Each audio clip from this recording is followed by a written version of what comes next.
Good morning and welcome to this edition of Tiger TV. I'm Zeb Schwarzkopf. And I'm Hingle McCringleberry. Now, you'll never believe what our story this week is about. Is it about our banana? Yes, we still have it. We're still trying to sell it. We really want someone to take this. Man, you're really good at this game. But yes, this week's story is about a $100,000 banana in the same art gala in Miami.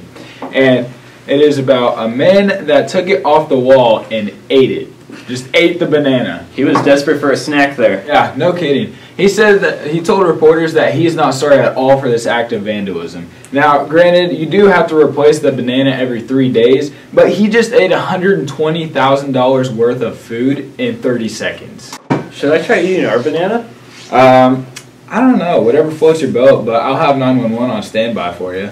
All right, Zeb, that sounds like a deal. Well, I tried this nice ripe banana. We're going to send it over to Lindsay Batson for our weekly sports update. Hello and welcome to another weekly sports update. I'm your host, Lindsay Batson.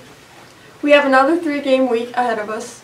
Tuesday is against Albany. There will be JV quarters starting at 5 with varsity directly after. Thursday, the Tigers head over to Bramer. There will be JV quarters before varsity as well, starting at 5. Saturday is the GRC crossover game at King City. Times and opponents are to be announced at a later date. This was another check of your sports with me, Lindsay Batson. And now we're going to send it on over to Mario Vargas with the Inside Scoop with Mr. Collins, the basketball coach. Thanks, Lindsay. I'm here with Coach Collins, head coach of the basketball team and the PE teacher. Congrats on a successful season so far. Thank you, Mario. Can you tell us about what contributed to your success?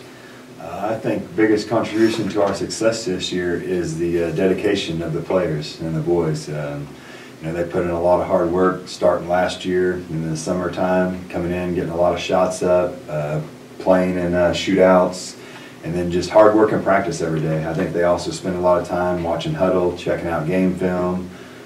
Sometimes that's just trying to check out some of their highlight reels from the games, but I think they do pick up some things that they need to do better off there as well, and it's just, the great attitudes of the kids and their hard work. Your team has been fortunate to win all 3 tournaments this year. What have that done to the morale of the team? I think that is, going back to that Albany tournament, the first tournament victory of the year and beating the defending state champs, I think that really, put us on a kind of a pedestal, for other teams trying to knock us off, but for our own confidence as well, set us up going into our next games and our other tournaments. And we knew if we could beat a team like Platte Valley that we could come out and win these other tournaments as well.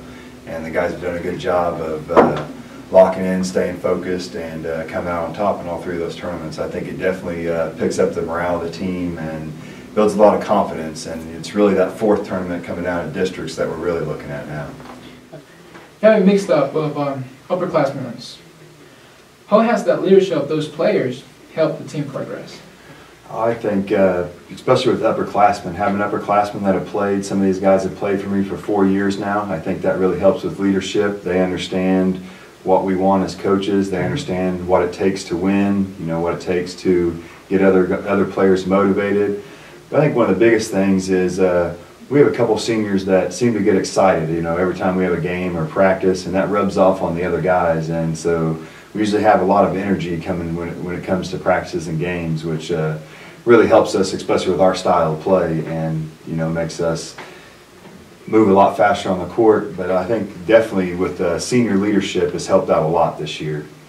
Right. And molding those underclassmen and teaching them how to work hard and how to be successful as well. Well, guys, there you have it. Going back to the studio. Thanks, Mario. Sounds like those Tigers are ready for the postseason coming right on up. Now we're going to send over to Spare Sensor for our weekly weather update. Thanks, Hingle. Now it's time for your weekly Princeton weather update. We're looking at partly cloudy skies basically all week this week. On Monday, expect highs of 34 and lows of 26. Not a lot of temperature variation on Tuesday and Wednesday with highs of about 37. On Thursday, it's going to be a little colder with highs of 28 and lows of 14. Sunny skies on Friday and Saturday with highs of about 35. Expect some snow on Sunday as there is a 40% chance of precipitation throughout the day. This has been your check of weather. I'm Sarah Spencer. Now back to you. Thanks for the weekly weather update, Sparrow. Now for our very own Charlie Prentice to fill us in on our Tigers organizations. Welcome back to this week's organizational report. FCCLA will be busy this week as they participate in FCCLA Week. Members can earn points by dressing up each day.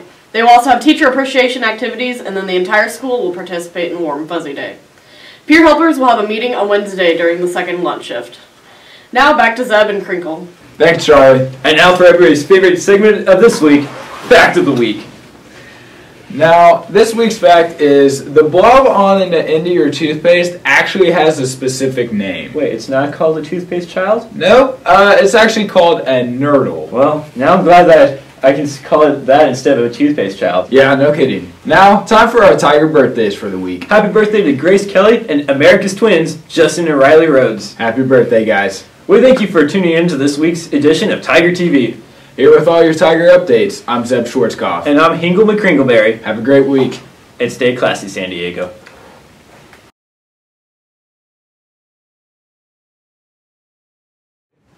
To celebrate Valentine's Day, we're bringing you a special segment with me, Mr. Steal Your Girl. I'm going to give you some advice for Valentine's Day, because, let's be honest, some of you might need it. First part of advice, never question your significant other's life choice. Remember, you're one of them. You could be the problem. Now, boys, if a girl says she doesn't want anything for Valentine's Day, that's a red alarm. That means get something. Buy now. Buy now. Get her some chocolate. Who doesn't like chocolate? I personally like chocolate. Finally, the most important advice, take her out for dinner. Give her a special night. And don't forget to pay. She doesn't want to pay, you need to pay. And that's all I got for a special advice for Valentine's Day by Mr. Steal Your Girl.